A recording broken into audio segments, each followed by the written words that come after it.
And good morning and welcome to another edition of the Kitchings Table. I'm your host, Earl Kitchings. As always, we are very happy and honored to be a part of the Awesome Radio family. And on each Tuesday morning, we make an effort to bring you our show, the Kitchings Table, here on Awesome Radio, WBIS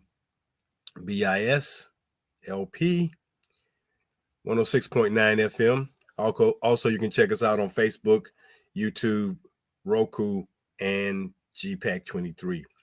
So, our mission on a weekly basis is to bring you some information, bring you some news, bring you a combination of the two, bring you something thought provoking or something interesting or something that perhaps you are not aware of or had not heard of, and see if that information can be something that causes you to think or share it with someone because it's important, or just because it has touched you in a way to make you really delve into thinking about the topic or the subject matter we brought to you because you really were unaware of it, or you just, it just wasn't on your radar. And that's our mission, to try to find things. And it's a broad spectrum of things. There's no particular thing that we seek to bring. We just look for interesting things. I guess that would be the best way to describe what we do here at the Kitchings Table, to bring something interesting to you and bring something, of course, that not only piques your interest, but piques your viewpoint, maybe, and gives you just a little bit more knowledge and wisdom of something that you know about today than you knew yesterday, than you knew 5 minutes before this show started. So we're here today to bring you that. And our topic today, interestingly enough, is on the subject matter of what you tend to, the most interesting things in life are the simple things. The simpler they are, the more we don't think about them or give a lot of attention to them. And today's topic is something we use every day in some form or fashion. We use this particular item. And in looking into its history and how it has evolved over thousands of years, it's interesting to know that we take it for granted to the point where we use it, but we don't think about it from the standpoint of, well, where did it come from? Who built the first one? What civilization may have started using this particular item? And that was what was so fascinating about looking into this topic. So have a seat if you're not sitting already, or as our topic of today is, have a chair. Have a chair. Instead of saying have a seat, have a chair. We're going to talk a little bit today about the simple piece of furniture called a chair. And what I'd like for you to do is just look around your home or your office at the different types of chairs that you have in that location. And when you look at those chairs or sofas or stools, when you look at those pieces of furniture, I want you to just ask yourself whose concept it was to make that item, how old that concept might be, and the importance of it in your life. Because the simplicity of a chair. And there are many, many, many names, and I'm going to share with you the list of the names of chair styles, and it will also include sofas, and it will also include the stool, and we're going to touch on a little history of those particular pieces of furniture. But I want you to just think about the fact that each and every day, at some point in time, you sit on a chair. And when you sit on that chair, what does it help you do? Are you using your chair to be at your business desk? Are you using your chair when you're at your dinner table, dining room table? Are you using that sofa in your area where you relax? Are you using that stool? Well, we know there are stools in doctors' offices that they sit on, stools in other places where they have refreshments, libations, but all these different types of chairs. And you probably don't give it much thought other than the fact that you like the way it looks, which is the premise for many things we purchase, the way it looks and the way it functions. And for a chair, there are probably one or two common things that run between a chair, a stool, and a sofa. One in particular. Know what that is? That's right. They all have legs. They all have some type of support for the place where you're going to be sitting. So when we talk about a chair or a sofa, a bench, a stool, they all provide one function: to give you a place to sit.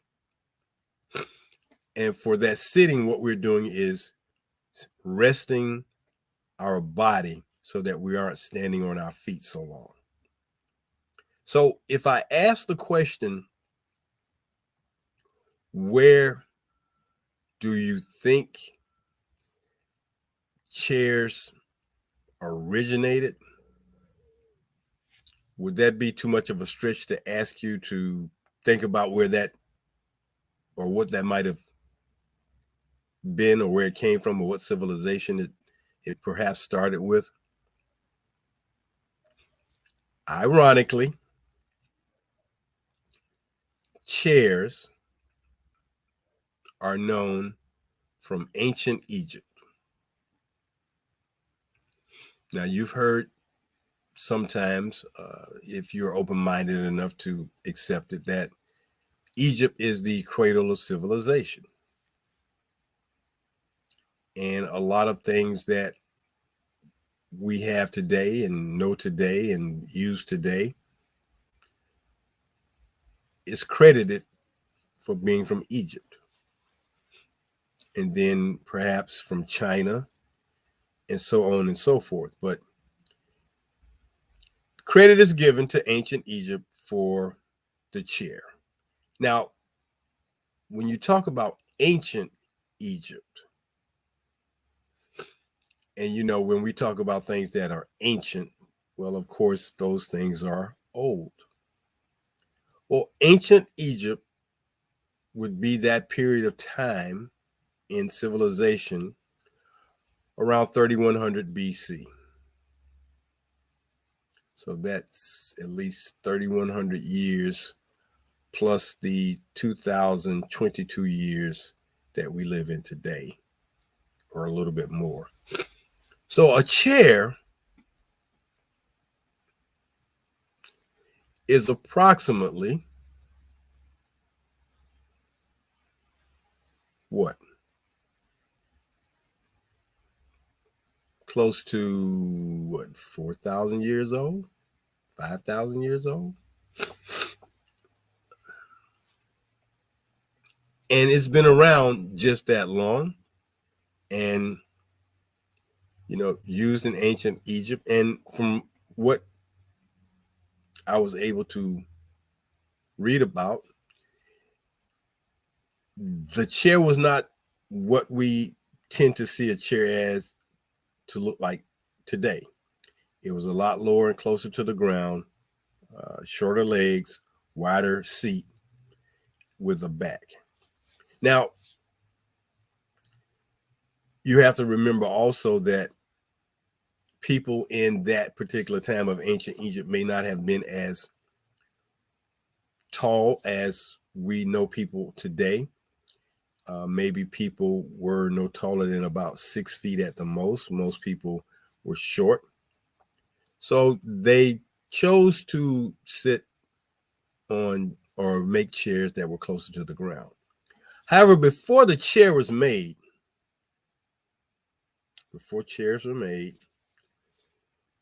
the sitting position was basically sitting on the ground,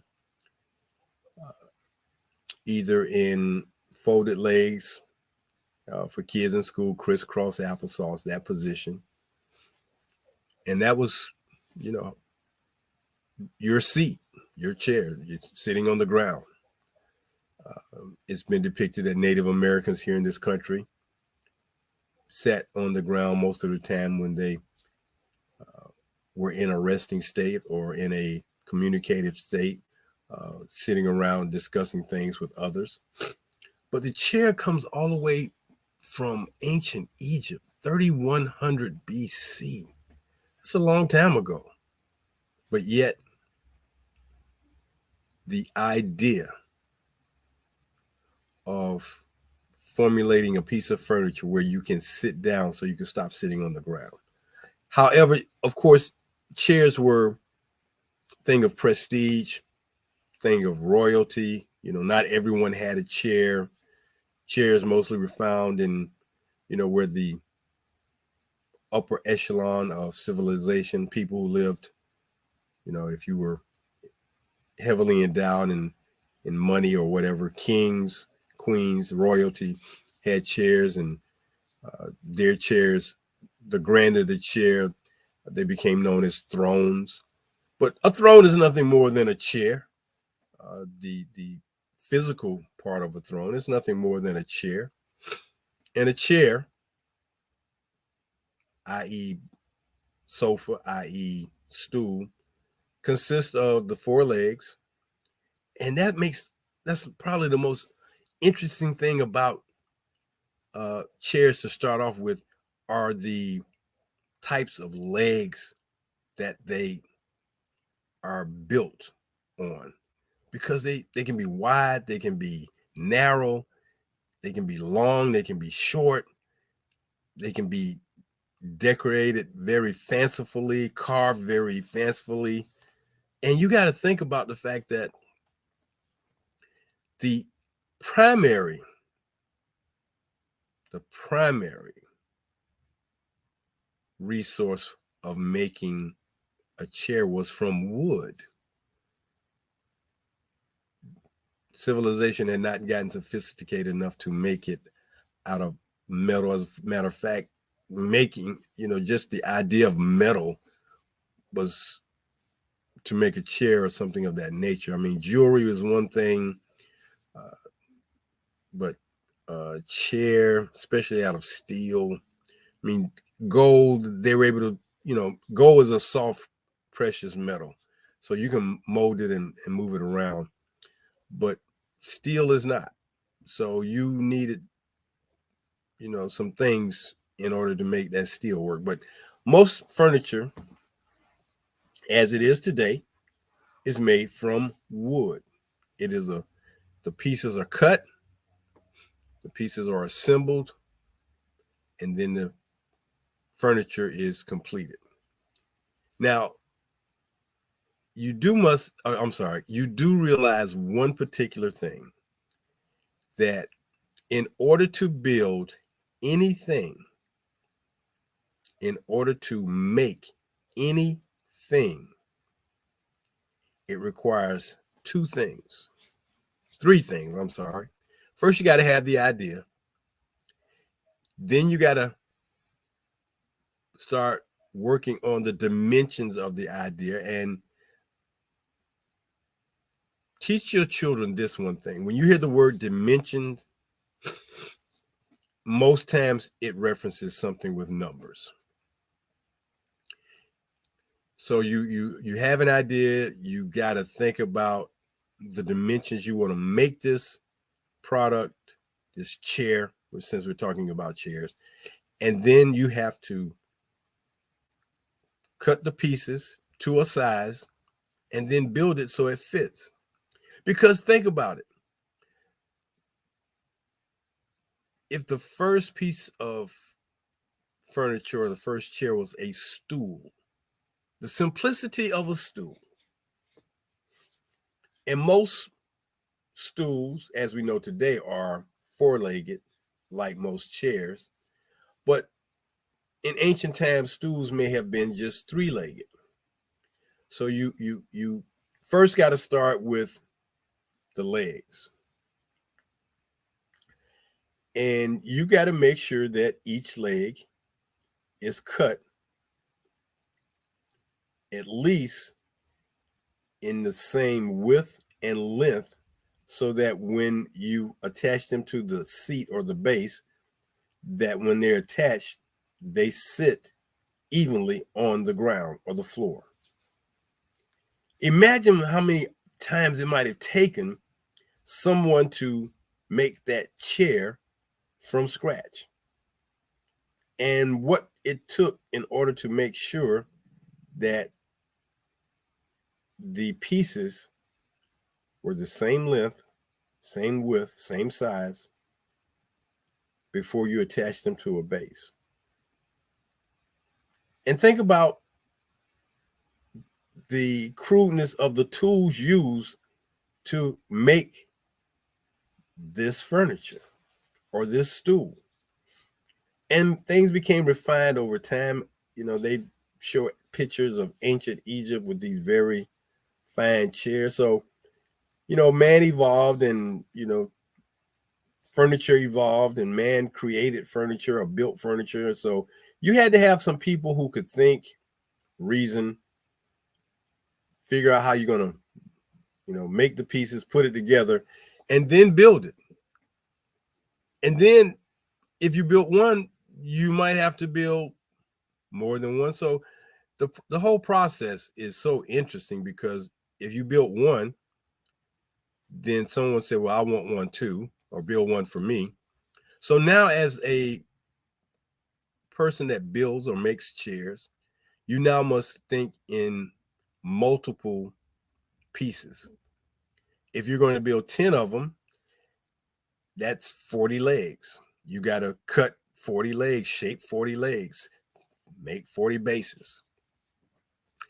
And all of this was a part of the chair making. So from ancient Egypt to China to Greece to Italy and Rome, even to the Aztecs, chairs have been with us and have been around for a very long period of time.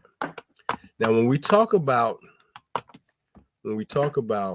the types of chairs and the names of all these chairs, there is one list that is about 30 chairs.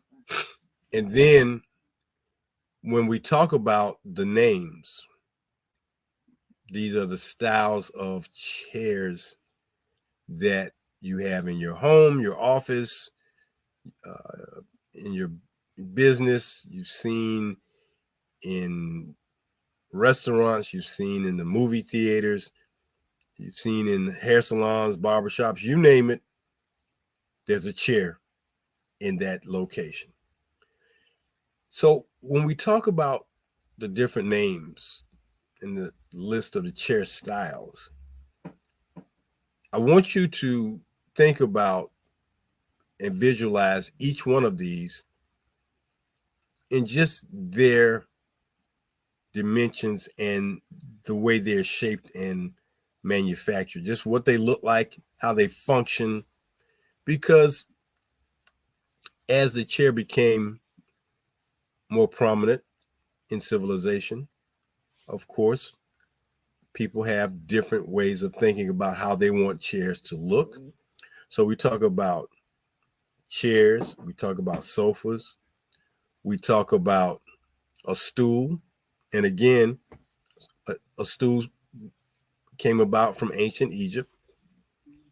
And then when we talk about a rocking chair, which is probably one of the most unique pieces of furniture or chairs there is, because in addition to it having four legs, it now must sit on what we call rockers, or some curved or bent piece of wood or shape that is curved so that you can manipulate that chair going back and forth in motion. So here are a list of the chair styles. And again, as I mention these, think about what they look like. Think about which one of these you may have in your home. Think about the last time you sat on one. Think about the ones you've never seen before or didn't know that's what it was called, because they all have names. They all were designed and created. And so we talk about a stool, a footstool, three-legged footstool. You have a stool in, for instance, in the doctor's office that they sit on, and a stool has no arms and no back. No arms and no back. And it was the crudest and simplest form of furniture ever made. Very simple, very easy, didn't take much. You just had to think.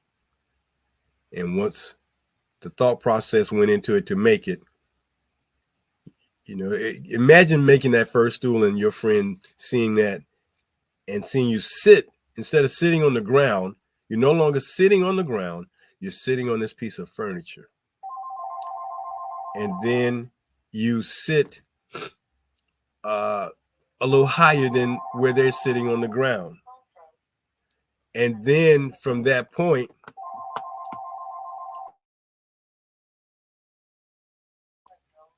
when you see them sitting in that position, then you may see them sitting in a position of authority.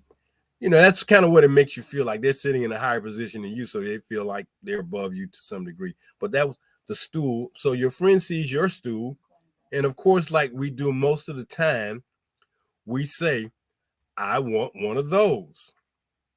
If you made one for you, make one for me. So if you make one for your friend and their friend sees their chair, that stool, all of a sudden you become a furniture maker. So I'm going to start off with the list of chair styles and go through this long list of about 30 names for you to give an idea of what it looks like and just, think about it. First is a sofa. And a sofa, again, came about in ancient times. Basically, the word sofa dates back to ancient Egypt and was basically something that caused, they're saying it dates back to 2000 BC.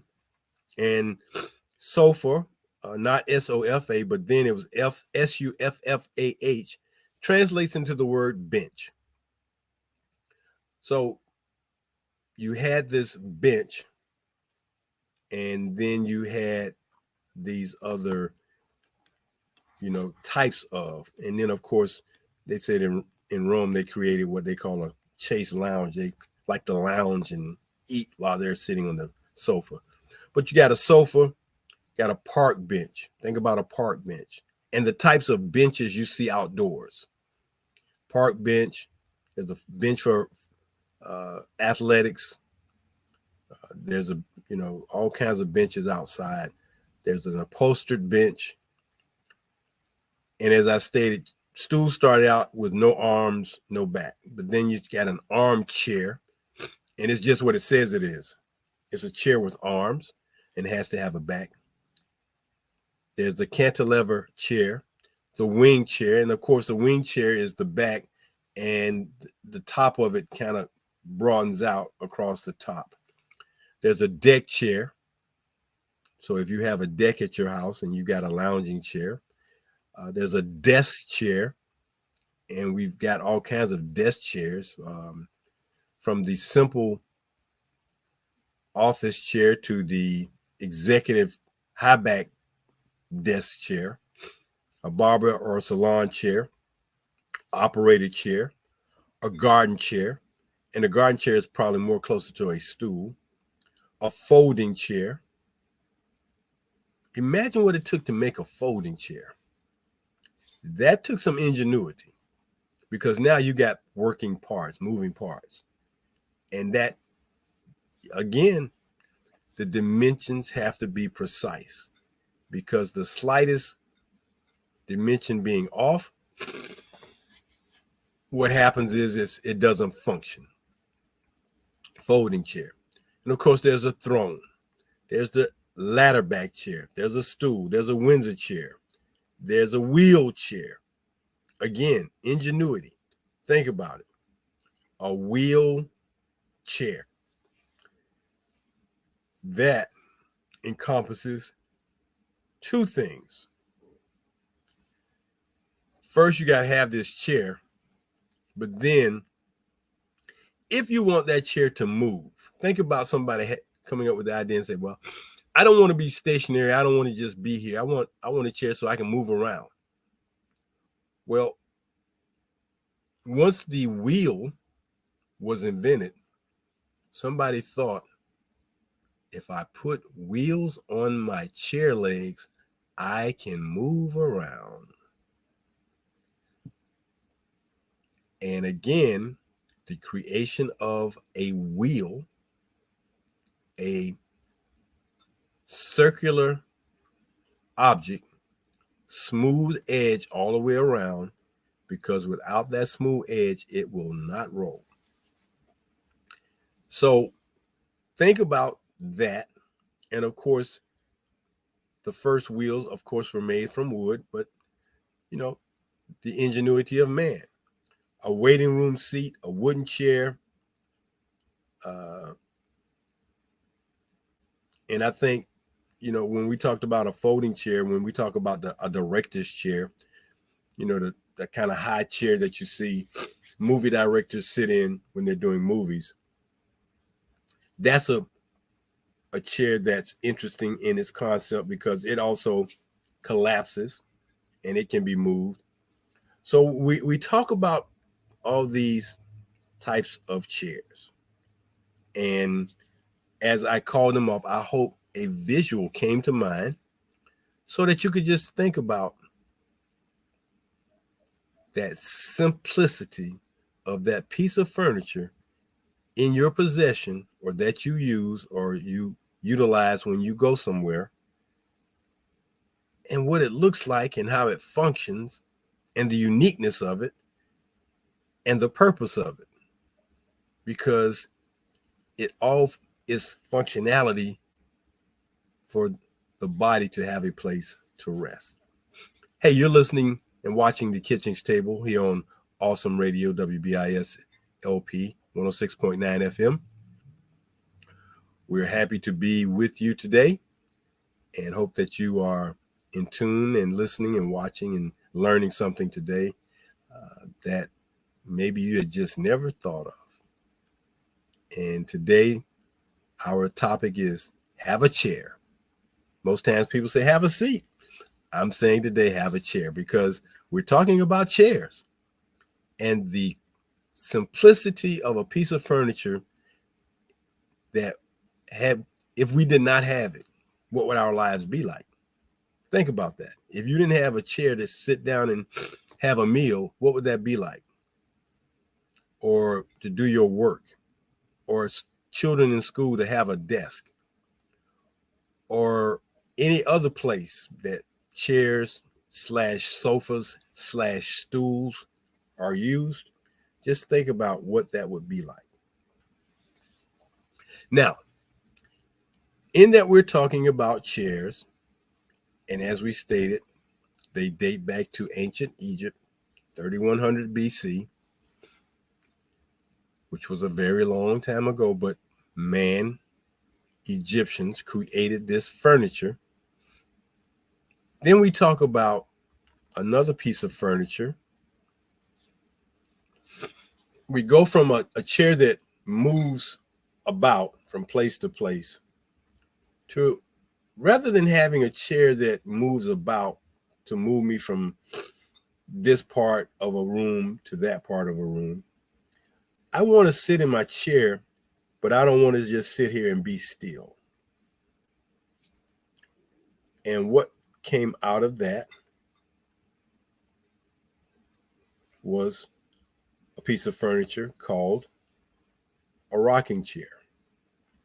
And it was invented back in the late 1800s,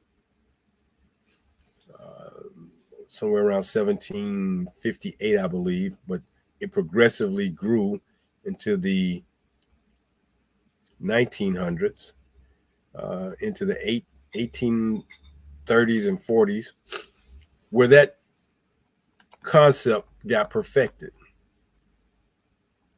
And it is a chair with two curved bands.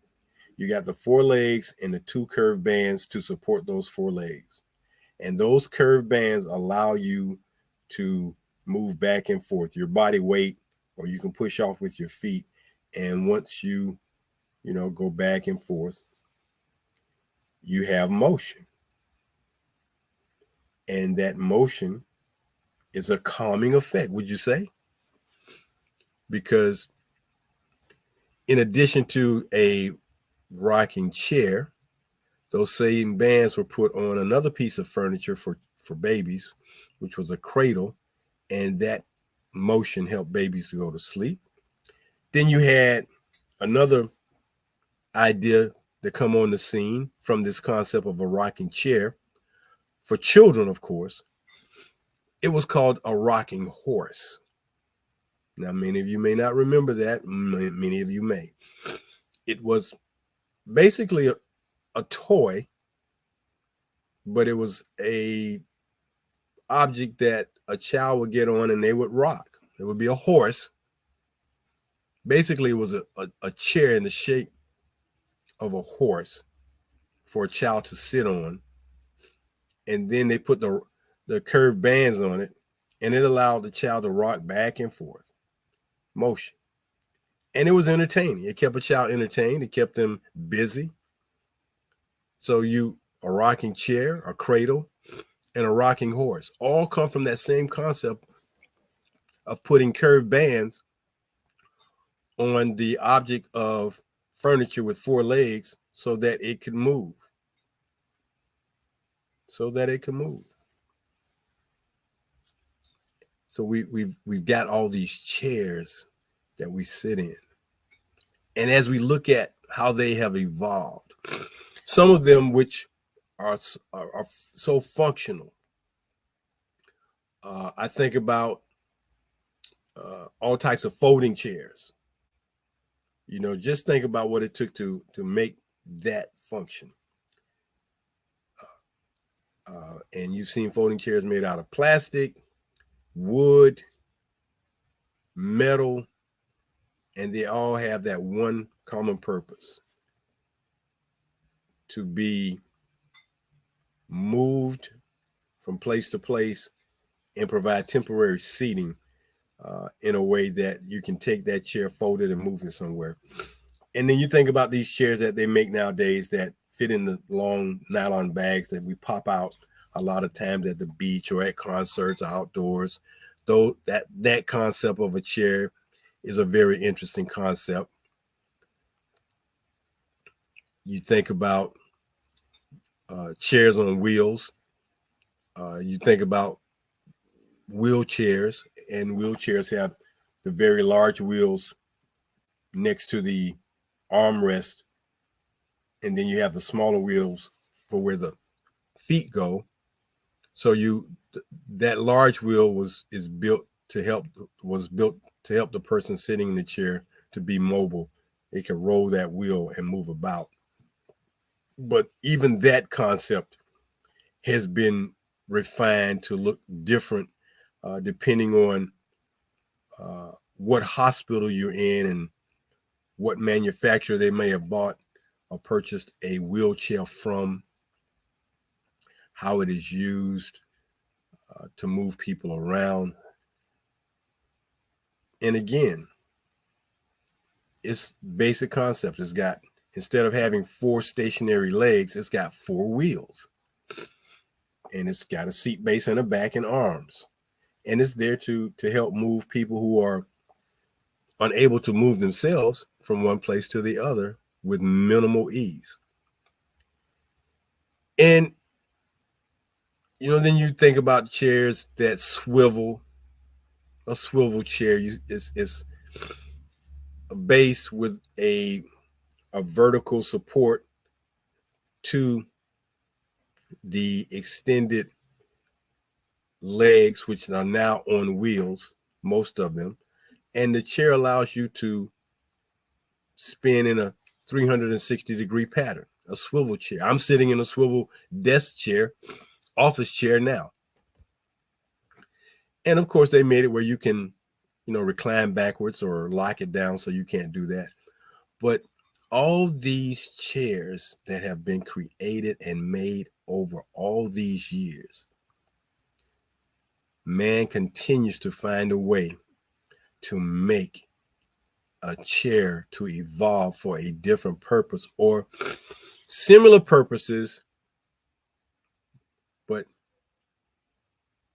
have a different look and a style. Comfort. Chairs have become more comfortable in some respects. And that's another thing about the chair. It started out from being kind of just something with a hard base and a hard back, and somebody thought to cover it maybe with leather or cloth. And then someone thought to put something like a pillow. You got a pillow. I'm going to take this pillow. You're sitting on a pillow and you put the pillow in your chair. And then you think, well, I don't want to keep moving the pillow, so I'm going to find a way to take this pillow and cover it and keep it attached to the chair. So as you can see, this evolution of this simplistic piece of furniture that we use every day continues to evolve. And it will continue as life goes on to have the basic concept, but it will have different functionality, different styles, different looks. And of course, when you think about some chairs and their cost and their value, you think about executive chairs, wingback chairs, these chairs that made out of leather, chairs that, those type of expensive chairs that start at $1,000+. They make these office chairs nowadays that, you sit in the chair, it has lumbar support and it's got a massager in it, and it, reclines, and it has all these things to keep you from being fatigued when you're sitting in your office in your chair all day. People who have jobs where they're sitting 95% of the time, people who are call centers, people who are working on computers, those people who sit, people who are manufacturing clothing. Think about the people who sew every day and have to sit at that chair and just sew day in and day out. You would definitely want a comfortable chair, like they suggest. You might want comfortable shoes if you got to do a lot of walking. You want the comfort. You don't want to be uncomfortable because you won't function as well. So if you're an office and you got workers and you want them to function at maximum capacity, if they're complaining about where they're sitting is uncomfortable, production goes down as the workers are uncomfortable. So you want them to have all the comforts they need in order to make those things happen. So the chair is an integral part of our life. And, when we think about the piece of furniture we call a sofa, i.e. bench, I remember growing up, people used to sometimes they call that item a settee. Now, I didn't look that word up, but that was always an interesting word to hear someone mention. Settee, sofa, settee, but they all function the same way. They are a piece of furniture, chair extended, that allows up to 3 people in most cases, because a love seat only sits 2, but uh, 3 people, multiple people to sit on a piece of furniture at one time. So a bench, a sofa, settee. But again, think about that piece of furniture. And then think about the piece of furniture where somebody came up with the brilliant idea of putting a bed in the sofa. I know we don't think about all these things. We just use the stuff. We don't think about who came up with the idea, what the functionality of it. But a sofa a bed, a bed that reclines into a sofa. Think about that. Ingenious. Ingenious to come up with something like that. It's no fun for the furniture movers, of course, because that's a heavy piece of furniture to move around. And of course, a piece of furniture like that is definitely no fun if you're having to move it to something higher than ground level. If you live in an apartment on the second, third, fourth, fifth floor, especially apartment buildings that maybe only have 4 floors, no elevators, just stairs, a sofa bed is not a good piece of furniture to move about. It's very heavy. Then you think about elevators having to move furniture around, and elevators a whole nother item we'll talk about one day. The ingenious of an elevator to move people vertically in a building to higher heights. But we're talking about the furniture and getting them that furniture, the types of furniture you may have to put in your apartment or your home. You live in a 2-story home. Well, somebody's got to carry that furniture upstairs. You can't disassemble it and then reassemble it. No, that's not the way it works. So we've got all these pieces of furniture, and you just think about what you're sitting on right now. And we all have our favorite chair, our favorite sofa, our favorite stool. And I think oftentimes when we think about stool, we think about restaurants or bars, a bar stool. Again, it's a high stool, 4 legs, very long legs. And then the short stools, most times we see in the doctor's office. But, if you have a stool around, and then some stools can be considered ottomans. Now, ottoman is a place to prop your legs up on, but then again, some people use their ottoman as a stool. And that, again, serves a purpose, some place to rest your body. So when you look at all these different chairs, seats, places to sit, the next time you go to someplace different, or the next time you go to a place where there are a lot of chairs, take into account and look at the way they're made, the legs that the chair is based on, whether it's got arms. Most times in restaurants, the chairs are no arms, just back. But look at that piece of furniture a little bit more inquisitively to see the nuances of what kind of fabric is made of for the cushion, whether it's just a plain back or a wing back or a high back, the types of legs it sits on, wide at the top, narrow at the bottom, wide from top to bottom like a big block, whether they got wheels on them or not. movable chairs, wheelchairs. Just look at all the functionality and conceptions of what you see. And then think about how somebody had that idea, excuse me, to had that idea to make a chair either better than what they are accustomed to or a little bit more functional than what they are familiar with. Because everything that we try to do in life is for the betterment and purpose of us living here on this planet. So that's our show for today. We hope that you have enjoyed learning about having a chair today, talking about the history of chairs and the types of chairs and stools and sofas and bench seats and movable chairs, rocking chairs. And if I'm probably left some chairs out that needed to be touched on, but you get the picture. We must have this piece of furniture in our lives in order to rest our bodies when we're tired. So think about this the next time someone says, have a seat. Say to someone, have a chair, and then present them with a very unique chair.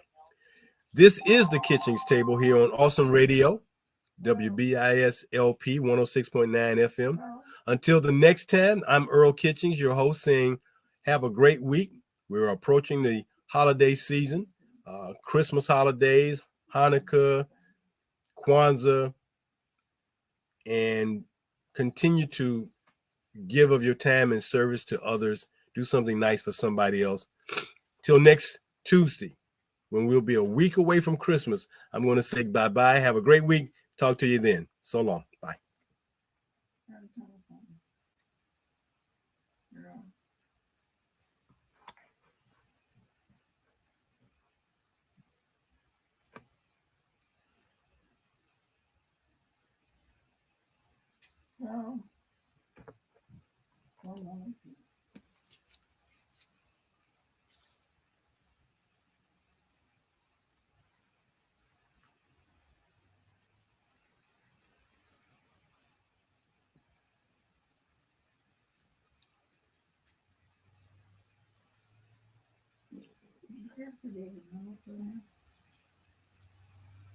No, I'm sorry, sir.